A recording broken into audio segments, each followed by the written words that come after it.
নমস্কার, আমি অ্যাস্ট্রোলজার বৈশালী সরকার।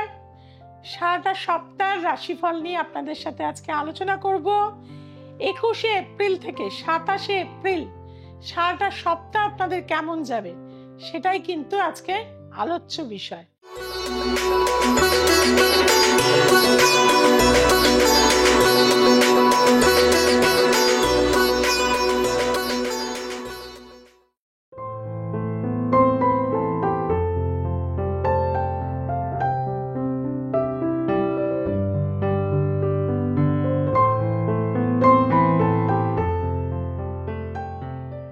প্রথমেই আসবো প্ল্যানেটারি পজিশন। যেহেতু বৈশাখ মাস, মেষ রাশিতে রয়েছে কিন্তু রবি। দ্বিতীয় ভাব অর্থাৎ বৃষ রাশিতে রয়েছে কিন্তু বৃহস্পতি অর্থাৎ বৃহস্পতি। তৃতীয় ভাব মিথুনে কোনো প্ল্যানেট নেই। চতুর্থ ভাব কর্কট রাশির ঘরে মঙ্গল কিন্তু ডেবিলেটেড অবস্থায় রয়েছে অর্থাৎ নিচস্থ অবস্থায় রয়েছে। পঞ্চম ঘর সিংহ রাশির ঘরে কোনো প্ল্যানেট নেই। ষষ্ঠ ঘর কেতু কিন্তু সেখানে অবস্থান করছে এবং তুলা, বৃশ্চিক, ধনু এই তিনটে ঘরে কোনো প্ল্যানেট নেই। মকর রাশিতে রয়েছে চন্দ্র, কুম্ভ রাশিতে কোনো প্ল্যানেট নেই। ন্যাচারাল জোডিয়াকের দ্বাদশ রাশি সেখানে রয়েছে মীন রাশিতে বুধ, শুক্র, শনি, রাহু এবং বরুণ। অর্থাৎ এই সময় কিন্তু একটা নেগেটিভ যোগ সৃষ্টি হয়ে রয়েছে। শনি রাহু যুক্ত স্থাপিত দোষ সৃষ্টি করেছে, রাহু মঙ্গল যুক্ত ছন্ন ছাড়া দোষ সৃষ্টি করেছে, অঙ্গারা যোগ সৃষ্টি করেছে। আর এই সপ্তাহে আমাদের কিছু প্রিকশন নিয়ে কিন্তু চলতে হবে। সবেমাত্র আমাদের 1432 বঙ্গাব্দ কিন্তু শুরু হয়ে গেছে, আর এই বঙ্গাব্দে কিন্তু আস্তে আস্তে আমরা চেঞ্জ পাবো। তবে সেটা আষাঢ় মাসের পর থেকে আমরা বিশেষভাবে দেখতে পাবো। এই সপ্তাহে মেষ রাশির লগ্নপতি যেহেতু নিচস্থ রয়েছে, শরীর নিয়ে কিন্তু প্রবলেমে থাকবেন, পেটের সমস্যায় ভুগতে পারেন। কোনো ল্যান্ড, ভূমি, সম্পত্তি কেনার ক্ষেত্রে কাগজের কোনো ডিসপুট কিন্তু আসতে পারে। আপনাদেরকে বলবো প্রতিটা দিন একটা করে ঘিয়ের প্রদীপ কিন্তু ঠাকুরের কাছে জেলে দিয়ে আপনি যে সমস্যায় পড়ছেন সেটা কিন্তু কামনা করুন যাতে ঈশ্বর আপনাকে রক্ষা করে। আসছে বৃষ রাশি। বৃষ রাশি শুক্র মহারাজ রয়েছে কিন্তু একাদশ ভাবে। শনি, শুক্র, রাহু কিন্তু বুধের কানেকশন একটা ইন্ডাস্ট্রি বা নতুন কোনো বিজনেস প্রকল্প এইগুলো কিন্তু করার একটা মানসিকতা তৈরি করে। এবং একাদশপতি বৃহস্পতি যেহেতু আপনার লগ্নে এবং লগ্নপতি শুক্র যেহেতু আপনার একাদশ ভাবে, এটা কিন্তু আপনার জন্য এই সপ্তাহে পজিটিভ। নতুন কোনো এগ্রিমেন্ট, ব্যবসার উন্নতি, কোনো প্রাপ্তি আপনার জন্য কিন্তু অপেক্ষা করছে। আপনাকে বলবো একটা ছোট্ট রূপোর ঘট কিনে এনে পূর্ণ জল করে আপনি কি করবেন, নর্থ ইস্ট কর্নারে রেখে দেবেন এবং সেই ঘটে আপনি যখন পুজো করবেন প্রতিদিন মনের কামনা কিন্তু প্রে করবেন সেই জলে। আসছি মিথুন রাশি। মিথুন রাশির লগ্নপতিও দশমে চলে গেছে কিন্তু ডেবিলেটেড অবস্থায় অর্থাৎ নিচস্থ অবস্থায় রয়েছে। ডিসিশন নেয়ার ক্ষেত্রে ভীষণ গন্ডগোল হবে। কর্ম চট করে ছেড়ে দেবেন না। অনেকেই ডিসিশন নেয় আর একটা কর্ম পেয়েছি এই কর্মটা ছেড়ে দিই, খবরদার করবেন না। এই সপ্তাহে একটু দাঁড়িয়ে যান। প্রতিদিন বক্রতুণ্ড মহাকায় সূর্যকোটি সমপ্রভ নির্বিঘ্নং কুরু মে দেব সর্বকার্যে সর্বদা। এই মন্ত্রের দ্বারা গণেশজিকে লাড্ডু বা বোঁদে বা কিছু না পারেন দুব্বা এবং জবা ফুল দিয়ে পুজো দিয়ে থাকুন। আসছি কর্কট রাশি। কর্কট রাশির লগ্নের উপর নিচস্থ মঙ্গল, দুর্ঘটনা, অ্যাক্সিডেন্ট, অপারেশন হওয়ার যোগ কিন্তু এই সপ্তাহে রয়েছে। আপনাদের বলবো রূপোর পাত্রে না হলে কাচের পাত্রে আপনারা জল ভরে রাত্রিবেলা অ্যাফার্মেশন করুন এবং 369 অবশ্যই নাভিতে চন্দন দিয়ে লিখুন। দেখবেন এই সপ্তাহটা কিন্তু আপনার অনেকটা ভালো কাটবে। আসছি সিংহ রাশি। সিংহ রাশির লগ্নপতি কিন্তু নবম ভাবে, পিতার সূত্রে এই সপ্তাহে কিছু কিন্তু গেন আপনার রয়েছে। পিতা হয়তো শেয়ার মার্কেটে কিছু টাকা পয়সা রেখেছিল, আপনি হয়তো পেলেন সেটা, বা বাবা হয়তো কোনো কিছু আপনাকে গিফট করে দিল বা গিফট ডিড করে দিল। এরকম কিন্তু কিছু পাওয়ার প্রাপ্তিযোগ কিন্তু পিতা বা পিতৃস্থানীয় ব্যক্তির দ্বারা আপনি কিন্তু পাবেন। তবে পিতা মাতাকে কিন্তু এই সপ্তাহে প্রচুর সেবা দিন। শুধু এই সপ্তাহ না, সারাটা বছর দিন, দেখবেন জীবনের অনেকটা সমস্যা আপনার কিন্তু মিটে যাবে। তামার ঘটিতে জল রেখে প্রতিদিন খান, সূর্য প্রণাম প্রতিদিন করুন, অবশ্যই ভালো থাকবেন। আসছি কন্যা রাশি।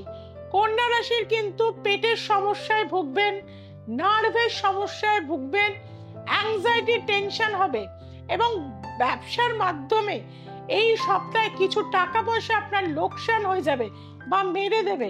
সেদিক থেকে কিন্তু আপনাকে খুব সতর্কতার সাথে থাকতে হবে। রোজ কিন্তু একটি তামার ঘটিতে হলুদের গুঁড়ো জল নিয়ে কলা গাছে কিন্তু দেবেন। নমো ভগবতে বাসুদেবায় নমঃ এই মন্ত্র অবশ্যই পাঠ করবেন। তুলা রাশি, সপ্তম ভাবেই কিন্তু রবির অবস্থান, একাদশপতি এবং আপনার দ্বিতীয়পতি, সপ্তমপতি দশমে, কর্মের উন্নতির যোগ রয়েছে এই সপ্তাহে। বিয়ের যাদের বাধা হচ্ছিল দেখাশোনা করুন, সেটা ফাইনাল হওয়ার যোগ রয়েছে। এবং চন্দ্র মঙ্গলের এই লক্ষ্মী যোগ আপনার ব্যবসায় উন্নতি আনবে। নতুন কোনো ব্যবসা শুরু করতে পারেন এই সপ্তাহে।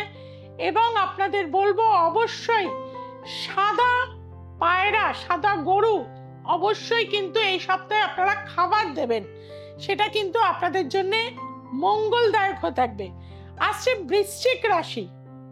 বৃশ্চিক রাশি কিন্তু লগ্নপতি নবমে চলে গেছে এবং নিচস্থ রয়েছে।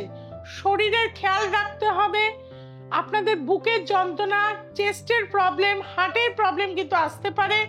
হঠাৎ করে এই ধরনের সমস্যা দেখা দিলে ডাক্তারের পরামর্শ নেবেন। লাল গেরুয়া বস্ত্র বা সাদা বস্ত্র প্রচুর ব্যবহার করুন। হনুমান চালিসা প্রতিদিন সকালে শুনুন। যদি পাঠ নাও করতে পারেন, ছোলা গুড় ঠাকুরকে একটু দিয়ে অবশ্যই সেটা ভক্ষণ করুন, আপনাদের জন্য ভালো হয়ে থাকবে। আসছি ধনুরাশি। চতুর্থ ভাব খুবই ডিস্টার্ব, মাকে নিয়ে হসপিটাল ঘর করতে হতে পারে। মাতৃবিয়োগ, মাতৃস্থানীয় কোনো বিয়োগ যোগ কিন্তু দেখা দিচ্ছে, সেদিক থেকে কিন্তু সাবধানে থাকতে হবে। গৃহ শান্তির জায়গায় প্রচন্ডভাবে একটা টেনশনে থাকবেন। বাড়িতে প্রতিদিন আপনারা কি করবেন, 3টে করে মাটির প্রদীপ অবশ্যই নিচে কিন্তু একটু আতপ এবং ফুল দিয়ে, হলুদ ফুল দিয়ে আপনারা অবশ্যই কিন্তু জ্বালবেন এই সপ্তাহটায়, তাহলে কিন্তু বিপদ থেকে মুক্তি লাভ করতে পারবেন। আসছি মকর রাশি। মকর রাশির ক্ষেত্রে বলে থাকবো লগ্নপতি তৃতীয়ায় রয়েছে, মনোবল বৃদ্ধি হবে। ছোটখাটো ভ্রমণ এই সপ্তাহে রয়েছে। কিছু অর্থপ্রাপ্তি, লটারি প্রাপ্তির যোগও কিন্তু আপনার এই সপ্তাহে রয়েছে। তবে সন্তানের দ্বারা আপনি কিন্তু এই সপ্তাহে কিছু প্রাপ্তি যোগও কিন্তু পেতে পারেন। সন্তান হয়তো বিদেশে থাকে, সে কিন্তু আসবে এবং আপনাকে ভালো ভালো জিনিস গিফট করবে, সেটা আপনাদের জন্য পজিটিভ হয়েছে। তবে এনিমি প্রবলেম কিন্তু আপনার এই সপ্তাহে বাড়তে থাকবে। আপনাদেরকে বলবো আপনারা প্রতিদিন কিন্তু একটি কাঁচের গ্লাসের মধ্যে 3টে অপরাজিতা ফুল ভিজিয়ে রেখে দেবেন। সকালবেলা সেই জলটা কিন্তু কোনো গাছে দিয়ে দেবেন, দেখবেন ভালো ফল পেয়ে থাকবেন। কুম্ভ রাশি। কুম্ভ রাশির ক্ষেত্রে বলবো সপ্তাহটা একটু ডামাডোল যাবে, কিছু আসবে কিছু যাবে।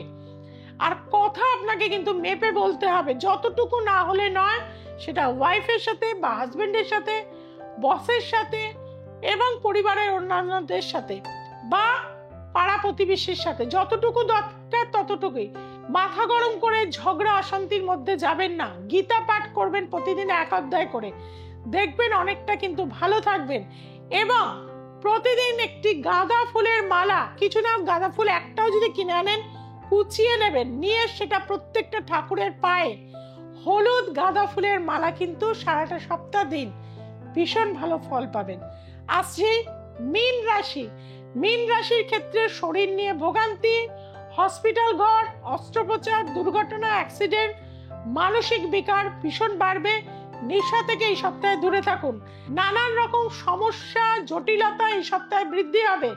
পুলিশি ঝামেলায় পড়তে পারেন, আইনত কোনো ঝামেলায় কিন্তু পড়তে পারেন। কাঁচা হলুদ প্রতিদিন খান 1 ইঞ্চি করে।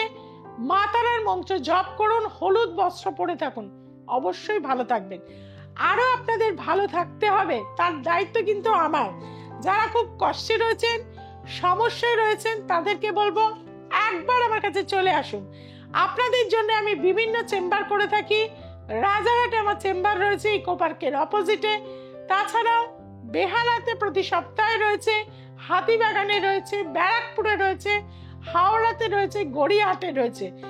যারা দূরে রয়েছেন, ভাবছেন কিভাবে আমার সাথে যোগাযোগ করবেন, আপনাদের জন্য কিন্তু রয়েছে অনলাইন কনসালটেন্সি, যার জন্য আপনাদের নিচে যে ফোন নাম্বার যাচ্ছে সেখানে অবশ্যই যোগাযোগ করুন। দ্য এসেন্স অফ অ্যাস্ট্রোলজি আপনাদের সাথে কিন্তু প্রতিনিয়ত রয়েছে।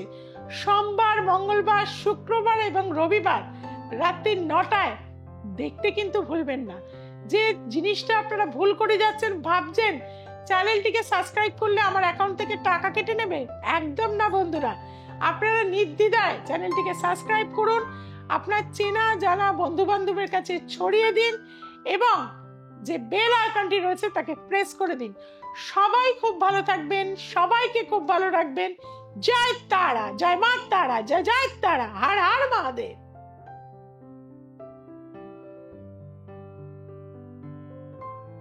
নমস্কার, আমি ইতি মণ্ডল বলছি। আমি দমদম 1 নম্বর এয়ারপোর্ট থেকে এসেছি ম্যামের কাছে। ম্যামকে আমি ইউটিউব দেখেই এসেছি, অনলাইনে ফোন করে। তো ম্যামের কাছে এসে ভীষণ উপকার পেয়েছি। বাস্তুর জন্য এসেছিলাম, আমার বাড়ি ম্যামই করে দিয়েছেন বাড়ি। তারপরে ছেলের জন্য এসেছিলাম, ওরটাও ও খুব ভালো আছে, বাড়িটাও আমার হয়ে গেছে। আপনারা সবাই বলবো ম্যামের কাছেই আসেন, একবার আসলে বারবার করেই ম্যামের কাছেই আসবেন। আমি যেমন ম্যামের কাছে এসে উপকার পেয়েছি, আপনারাও একবার এসে দেখেন, 100% ম্যামের কাছে উপকার পাবেনই।